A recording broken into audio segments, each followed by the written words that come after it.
had a sudden realization, like you see in cartoons when a light bulb pops up above a character's head when they have an idea or an answer to a question. It turns out that my third child wasn't actually biologically mine. She belonged to another man. I was on the phone with a representative from genealogygurus.com trying to figure out why my daughter's DNA test hadn't been processed after 10 weeks. I had given it to her as an extra Christmas gift and provided the representative with the necessary numbers to track it down. After waiting for about 5 minutes, he got back on the line and assured me that the test had been processed. However, he explained that this was a confidentiality matter between the company and the person who had taken the test, so he couldn't give me any additional information. I asked, "If you processed it, why doesn't it show up on my DNA results?" I was quite excited when I asked this. The representative replied somewhat irritably, "Sir, there are several reasons why your daughter may not appear in your DNA matches, but I can't discuss this specific test with you." That's when it hit me, like a light bulb going off in my head. The number one reason she doesn't show up in my matches is because she's not biologically related to me. I ended the call in a daze. I remember pressing the red end call button and then breaking down in tears. I woke up a few minutes later, curled up on the couch in the family room. I still had 15 minutes left before my lunch break, so I decided to call my daughter, who was probably on her lunch break as well, since we both worked in the same time zone. I knew she usually enjoyed lunch while reading a book at her desk, so I wasn't concerned about bothering her. She picked up the phone after the first ring and greeted me with a somewhat weary tone. "Hi, Daddy. How are you?" I responded, "Sweetheart, you know I love and trust you completely, but I found out about the DNA test. I called the genealogy company and they told me it was processed about 2 weeks ago." There was a moment of silence, and I could hear her taking a deep breath on the other end of the line. "I know, Dad. We need to talk, but I can't do it here and now. Call me tonight, and please make sure Mom isn't in the room when you do." I felt like a blur as I drove back to the office, and I have to admit that I didn't have a very productive afternoon at the engineering firm where I worked. My mind was in turmoil with countless thoughts and questions, especially the unsettling idea that my beloved daughter might not really be my own. Being naturally analytical, I realized I needed to sort things out and deal with each issue methodically. After all, I held the position of VP of engineering for a reason, and I understood that treating personal problems as if they were project challenges was the way to go. The old man, Dwayne, had instilled this approach in me when he hired me straight out of university to work for his then burgeoning company. With Dwayne as our leader and me right by his side, his company grew into an industry powerhouse, and we both enjoyed significant financial success. I had a great income, excellent benefits, and I collaborated with smart, witty colleagues. Plus, when I returned home each evening, a beautiful, alluring wife and 3 wonderful children awaited me. Over time, the kids grew up, left the nest, got married, and started families of their own. Initially, the house felt a bit lonely, but we found ways to stay occupied, and I believed that the solitude rejuvenated our relationship as a couple. However, as I reflected on the events of the past month, I couldn't help but recall a few peculiar incidents, including Marissa's phone call to my wife about 2 weeks ago. One Tuesday night, while we were both in the family room watching TV, Tracy's phone rang. She glanced at the screen and informed me it was Marissa, then proceeded to answer the call. Their conversation lasted about 5 minutes, during which Tracy responded with mostly yes and no. I noticed tears forming in the corners of her eyes. When she hung up, I asked if everything was all right, and she explained that Marissa's cat had some health issues. She downplayed it as no big deal, although I sensed a hint of unease in her demeanor. It struck me as peculiar how personally she seemed to be taking Marissa's cat's health problems. Little did I know, that might have been the moment when Marissa discovered the truth. Tracy had no knowledge of the DNA test I had secretly sent to Marissa. I hadn't considered it significant enough to mention. Marissa was the only one among our 3 kids who showed any interest in genealogy, so I thought she'd embrace the idea. I'd been researching my family's ancestry for years, and I particularly enjoyed the DNA testing aspect. I assumed Marissa would eagerly take the test. Clearly, I had been mistaken. When I returned home, I made a conscious effort not to treat Tracy any differently, even though I was simmering with inner turmoil. I kept repeating to myself, work on one problem at a time, one problem at a time. I had met Tracy during my sophomore year at university. We didn't cross paths until my senior year, but ever since then, it felt like we were joined at the hip, at least from my perspective. We tied the knot a year after graduating from college, a solid 31 years ago. To this very day, I'd proudly proclaim that it was the best decision I ever made. At 54, she still carries her beauty gracefully, and despite giving birth to 3 kids, she maintains a workout routine that keeps her looking like she's in her 30s.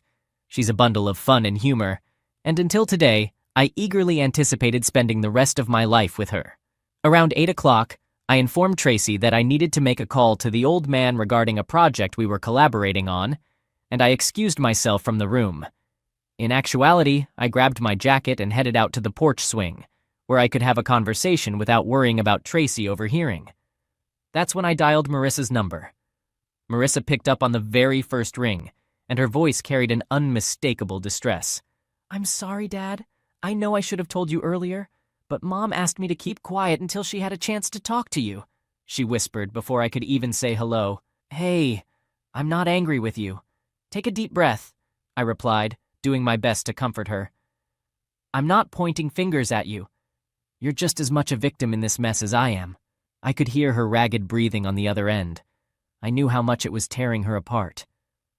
"I want you to understand that this changes nothing between us. I'm still your dad, and you'll always be my pumpkin.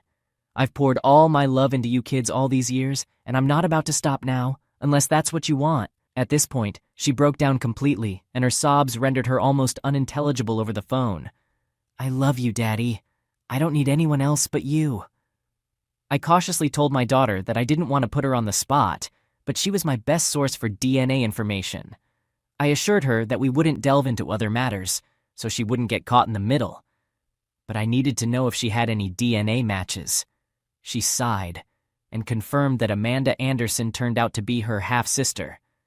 I was astounded and asked if she meant Amanda, Uncle George, and Aunt Jenny's daughter. She softly replied affirmatively. I reassured her that it was not her fault, and she never had to apologize to me, ever.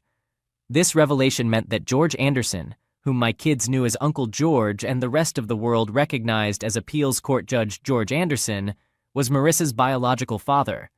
Damn. This also implied that my wife had been involved with her boss when he was an attorney at the law firm. This meant it must have happened at least 25 years ago, considering Marissa is 24 years old now. At that time, Tracy used to work as his administrator. George left the law firm to become a state judge a few years later, eventually moving to the state capital, where his career really took off. Tracy, on the other hand, didn't pursue a romantic relationship with George. She stayed at Gooey Howe and eventually became the office manager. However, during the few years they worked together, George and his wife Jenny became such close friends with us that our children still refer to them as Uncle and Auntie, and their kids call me and Tracy the same. On a few occasions when I was away on business trips, Tracy and the kids would spend a few days at George and Jenny's lake house. It never really raised any suspicion in my mind, and the kids even talked about Aunt Jenny taking them places without me or Tracy. I must have missed some important details. I was deep in my thoughts when I heard Marissa calling out to me. I apologized to my daughter, telling her I got lost in thought and thanked her for her help, asking her to say hi to Drew, her husband, for me. Marissa then asked me what I was planning to do.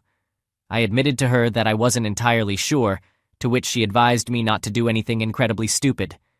She said a little foolishness was okay, but warned me against doing anything that might get me arrested. I hadn't entertained thoughts of harming Tracy until that moment, but I had promised Marissa that I wouldn't get myself arrested. So I guess that ruled out any thoughts of violence. I never break promises to my kids, ever. My top priority was to calm Marissa down about our relationship, and then I needed to find out who Tracy's partner in crime was.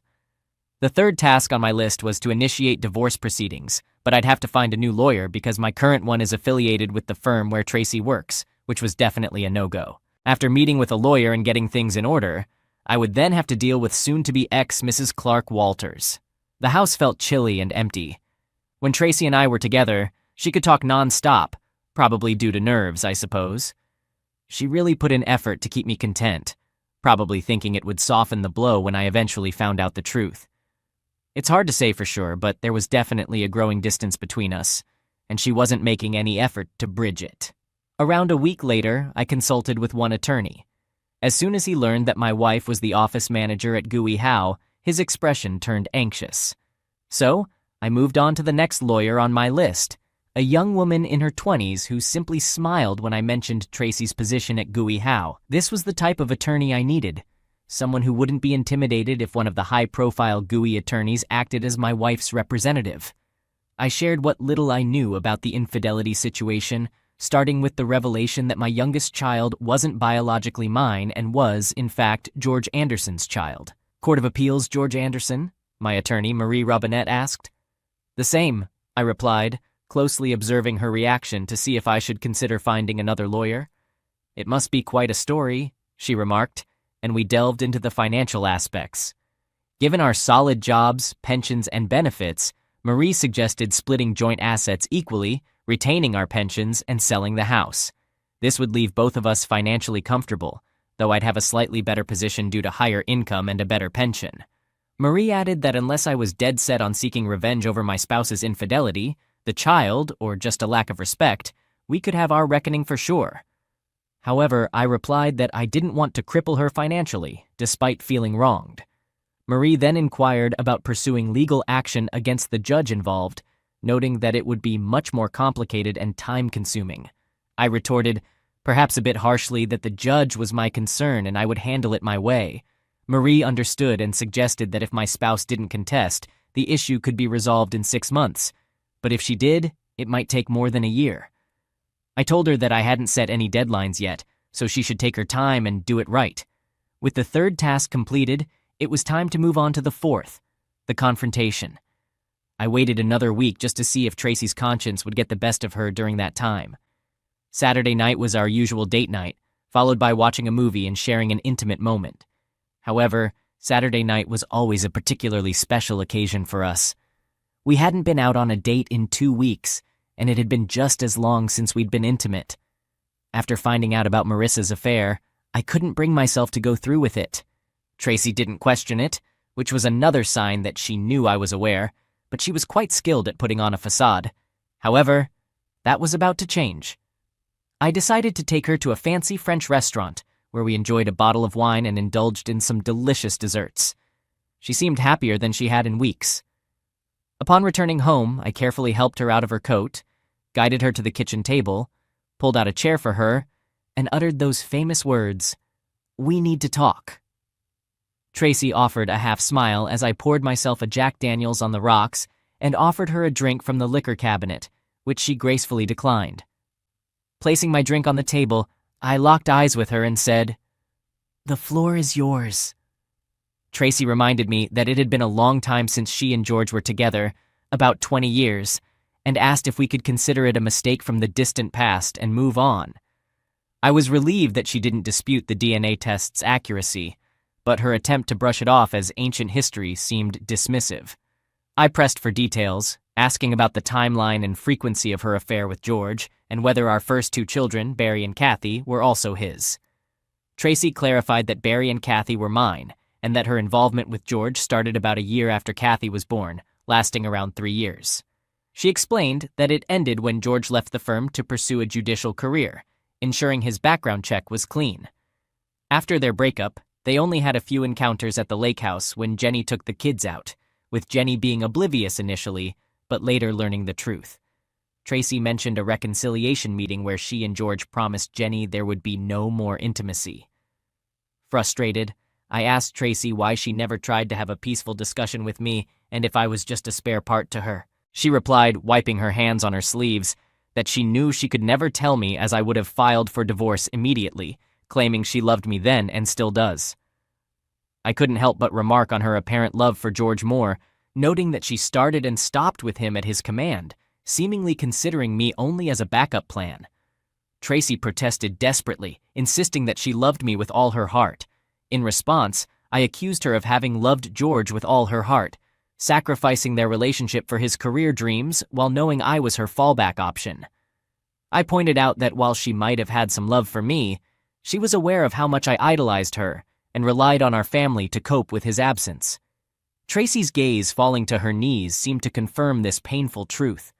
Regarding Marissa, Tracy confessed that during her affair with George, she hadn't considered the consequences until the DNA test I sent revealed the truth. She assumed that since both she and George had brown hair, brown eyes, and fair skin, no one would suspect Marissa's paternity. She figured I wouldn't question it, especially since Marissa ended up resembling her, not knowing for sure until the DNA test. I exclaimed in disbelief, questioning if she was implying it was my fault. Tracy explained that she and George had discussed the possibility of Marissa's paternity, but she reassured him not to worry due to his resemblance to me. She mentioned that George might not have known either, but probably knew by now, and that she hadn't heard from him since Marissa and Drew's wedding 2 years ago. Tracy emphasized that regardless of who knew what, Marissa was still hers, insisting that she was listed on the birth certificate, raised her, loved her, and considered her her own. She sternly stated that George had better not even think about claiming otherwise and that if he contacted me, I should make that clear to him.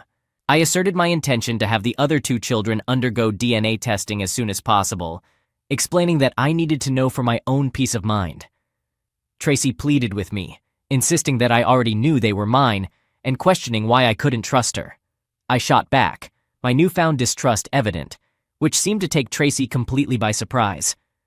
She was also deeply troubled by the thought of me revealing her infidelity to our other 2 children, understandably not wanting to appear unfaithful in front of them.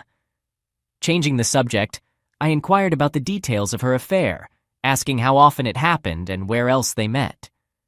Tracy began to explain that their relationship wasn't planned, but developed from spending time together at work, becoming friends, and then something more. She described him as kind, considerate, witty, funny, and passionate, and mentioned they had a deep connection. Because they both had spouses they loved, they kept their meetings discreet, usually out of town, and never met at either of our houses as that would have been wrong on many levels. Tracy whispered to me that they hadn't been intimate since their affair ended. When I asked if Jenny knew about all of this and had forgiven them, she confirmed, reiterating that she had told me before.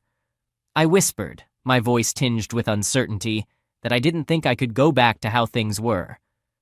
Tracy tried to reassure me, acknowledging the wrongness of their actions but emphasizing that it had been over for 20 years, and I hadn't had to endure it while it was happening.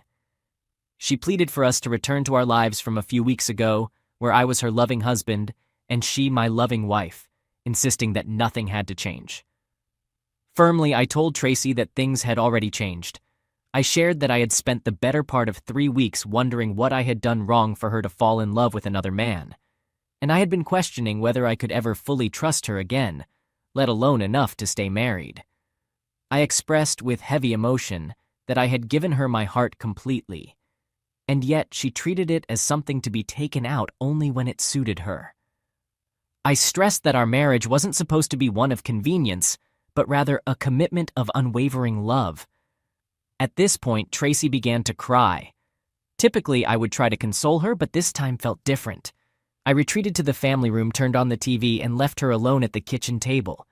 That night, we shared the same bed, but for the first time in a while, we didn't cuddle. I moved as far away from her as I could on the double bed, and didn't let her snuggle up to me when she climbed in. Her face showed a mix of surprise and pain, but I didn't really care.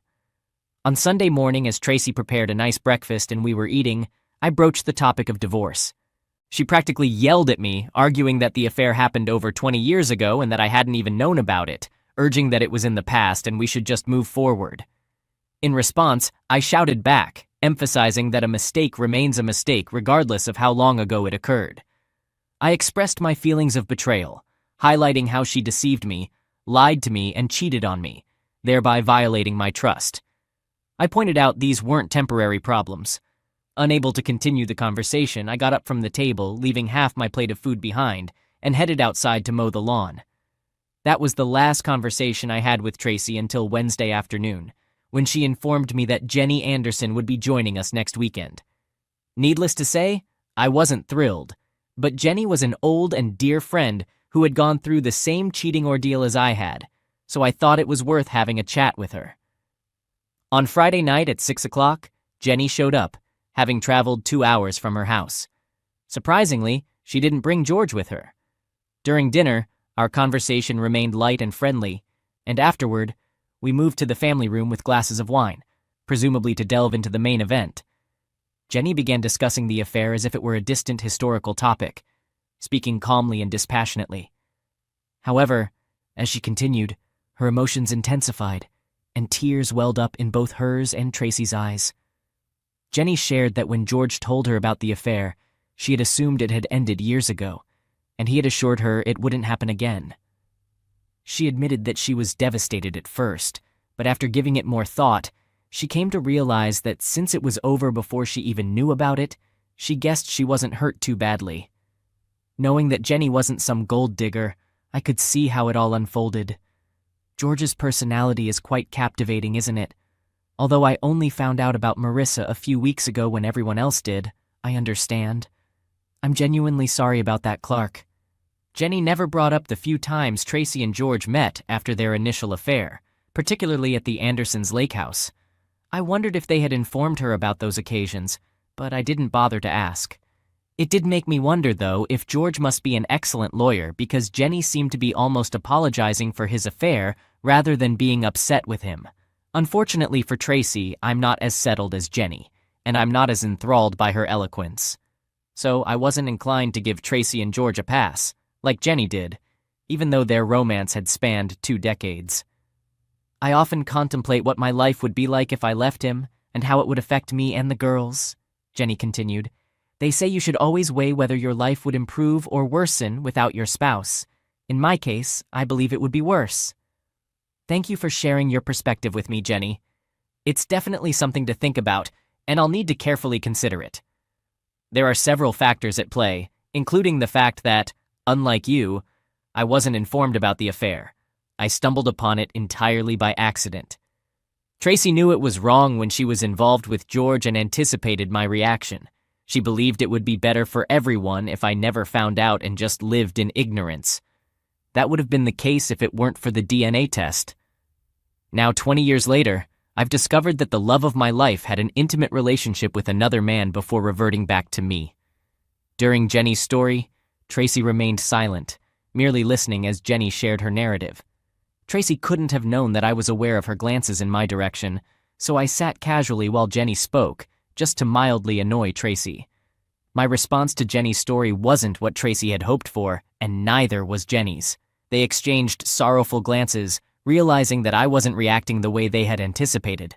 I shook my head, went to the kitchen, poured myself another glass of wine, returned to the family room, and turned on the big screen.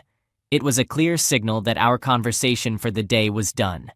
The ladies got the hint and moved to the living room, where I could faintly hear them chatting.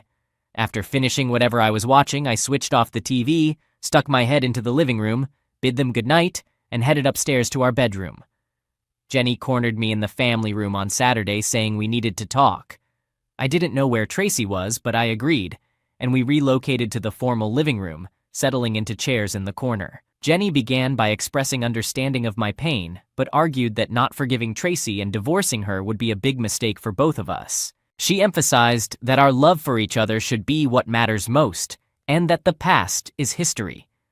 She pointed out the tragedy it would be for us to spend the rest of our lives apart over something that happened 20 years ago, mentioning that if she could forgive George, I could surely forgive Tracy too. I replied honestly to Jenny, saying that I didn't know if I could forgive Tracy. I reminded her that, unlike her situation where she was told about the affair, Tracy never told me. I argued that Tracy knew it was wrong and that I wouldn't have forgiven her back then, so I questioned why I should forgive her now. I emphasized the weight of her deception. She not only cheated on me for a few years, but also continued to deceive me for 2 more decades.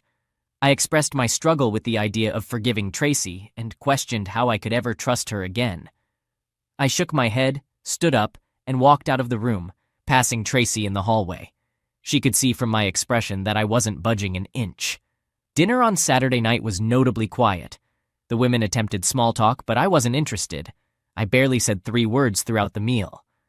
After a brief thank you, I grabbed my jacket and left, informing them that I'd be at Malone's, my preferred spot for a quiet drink. At Malone's, I felt down and chose a table over my usual bar spot. The bar owner, like a sister to me, urged me to open up. I shared that my wife Tracy cheated and our youngest might not be mine. She was outraged and supported me, offering her blunt perspective. I valued her honesty. She questioned if Tracy apologized for the affair or just for getting caught. I realized Tracy hadn't really apologized. The bar owner offered me free drinks and arranged a cab, taking my keys for safety. The cab dropped me off at home around 2 in the morning. Tracy greeted me at the door and helped me up to our bedroom. I collapsed into bed fully clothed, and Tracy took off my shoes and socks. And that's how I slept. Late on Wednesday night, my son called me at the office. He wanted to discuss Tracy's situation with me.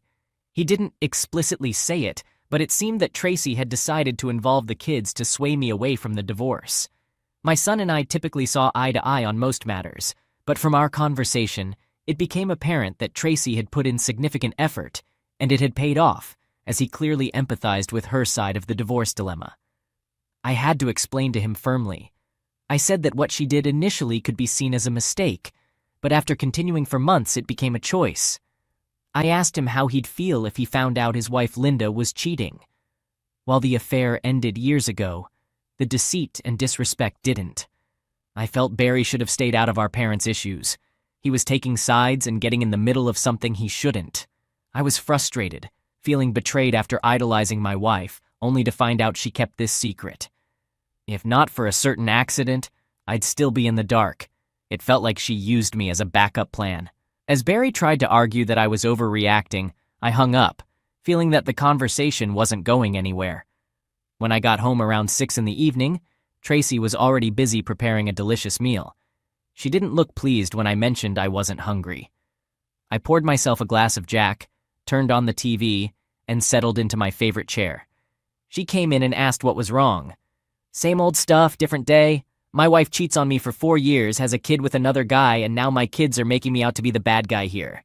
Do me a favor, call Kathy tonight, and tell her not to call me tomorrow unless she wants to be hung up on like Barry. Tracy lowered her eyes.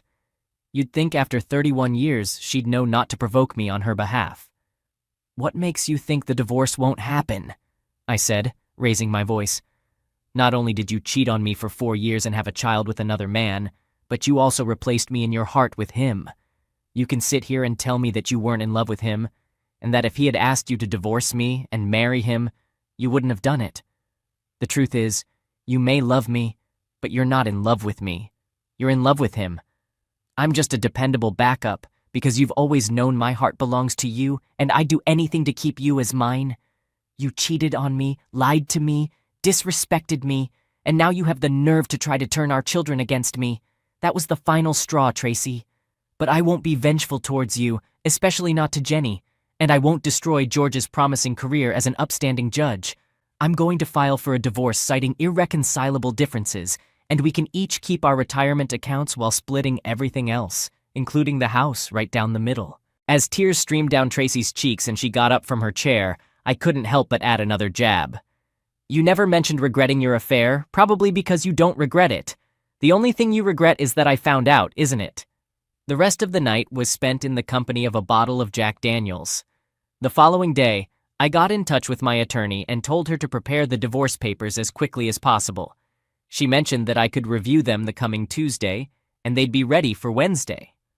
Tracy could be served on Thursday, but I insisted that her process server come to my house on Friday night. I wanted to be present when she received the papers. Next, I made a call to Judge George Anderson's office, letting his receptionist know that I needed him to return my call regarding an important matter. He understood the reason for my call, and I was sure he'd call back promptly. When George did call back a couple of hours later, he seemed a bit uneasy. He knew precisely what I was getting at, but preferred not to handle it at his office. I readily agreed and told him I'd be at his house the following Saturday at 10 a.m. He didn't know yet that Tracy would be served the night before, although I was certain he'd find out by the time I made the 2-hour drive to his upscale residence. During dinner at Malone's on Saturday night, Tracy mentioned that Jenny had called her, apprising her of my upcoming meeting with George the following Saturday. Tracy wanted to know if I'd like her to accompany me. I pointed out that this wasn't just casual conversation. George and I had serious matters to discuss, and her presence wasn't necessary. I reminded her that he was an appellate court judge with a sterling reputation, possibly in contention for a Supreme Court judgeship. Any confrontational behavior could lead to legal consequences. Besides, she had promised not to do anything detrimental to his career. Tracy retorted with a hint of jealousy, but I reassured her that I intended to keep my promise and not jeopardize George's career prospects. After confiding in the senior gentleman at the office about my situation, I took a few personal hours to meet with my attorney and review the divorce papers. I gave her the green light.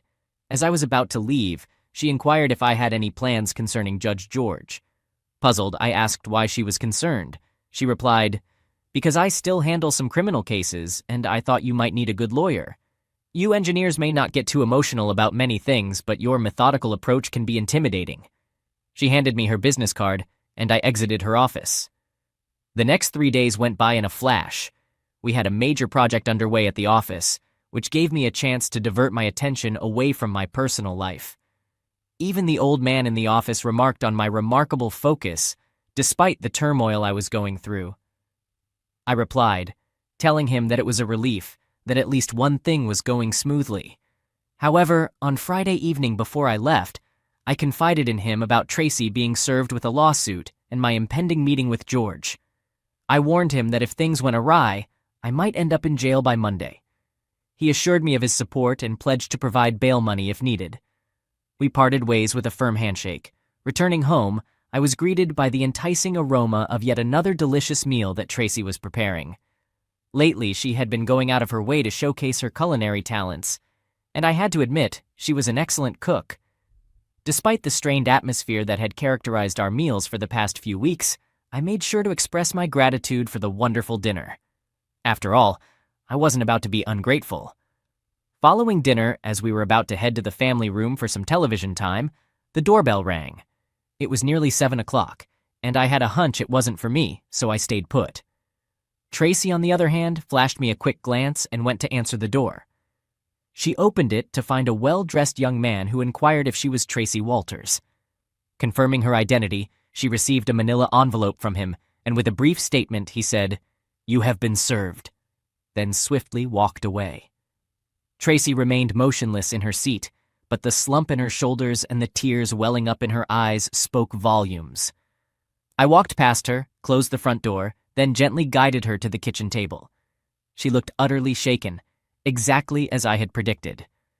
We sat there in silence for what felt like an eternity, although only 5 minutes had passed.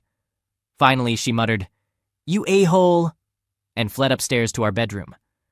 I chose not to follow her. The most challenging part was behind me now. For one of the rare occasions since our marriage, I didn't sleep in the same bed as Tracy that night. Instead, I retired to the guest bedroom we had set up, although describing it as sleep would be a stretch.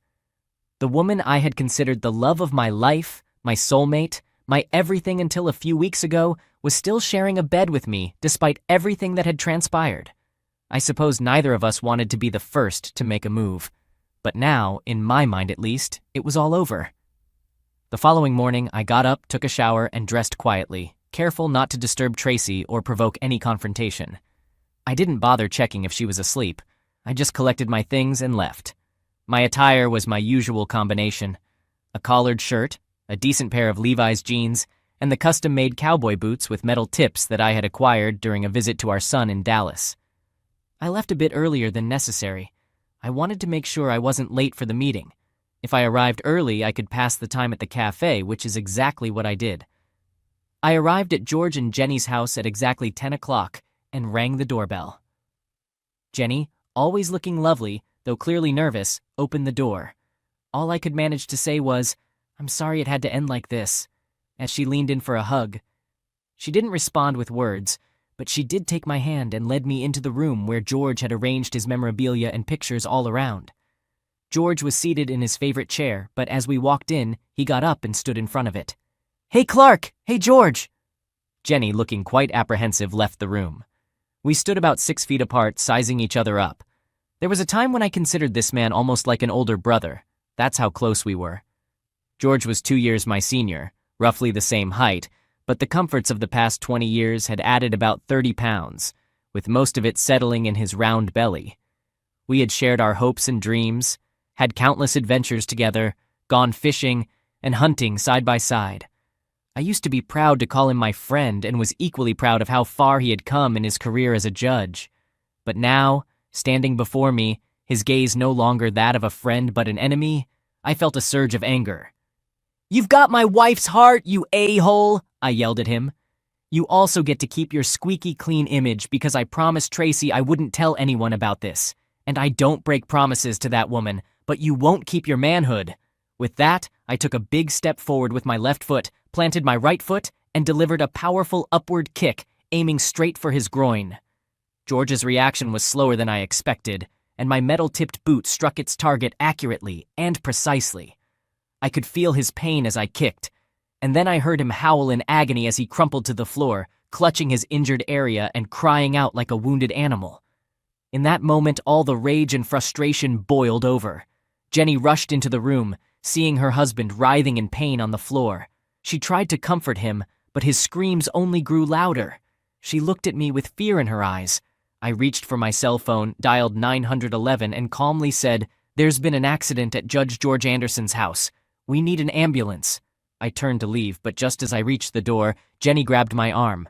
I thought I might have to defend myself, but instead of panic or anger, there was a strangely calm expression on her face. She hugged me tightly and whispered, "Thank you. We're clear on what needs to be done." I hugged her, left the house, got in my car, and drove home, confident that the police wouldn't be coming after me. Jenny understood, and she'd explain it to her husband when he could think straight down the road. The drive home brought a mix of relief and maybe a gut punch. Who knows? After months of daily heartbreak, I finally felt unburdened. It's funny how realizing Tracy's betrayal actually loosened her grip on my heart, allowing me to think clearly and do what was best for me. It might not have been the right choice for everyone, but sometimes you've got to prioritize your own well-being. That's what everyone else had done for the past 2 decades, so why shouldn't I? Sure, a part of me would always love Tracy, but I wasn't going to dwell on this chapter any longer. It wasn't my fault, and it wasn't my choice. It was time to move forward. Once I got home, I headed to the basement, grabbed a couple of suitcases, and made my way to our bedroom. Tracy followed me from the family room, asking, "That's it then?" "That's it," I replied. 31 years and out the door. "Tracy, it's a shame you're so wrapped up in yourself that you can't see how you deceived me, how you stole 24 years of my love through your deception. But I've moved past it, and I don't hate you. I don't even hate George, though that poor guy probably thinks I do now. I'll mend things with Barry and Kathy down the road. You should patch things up with Marissa as soon as you can. Those girls are missing out. Sign the papers, Tracy, and let's put this behind us," I continued. "I'll have the rest of my things out of here in the next few days.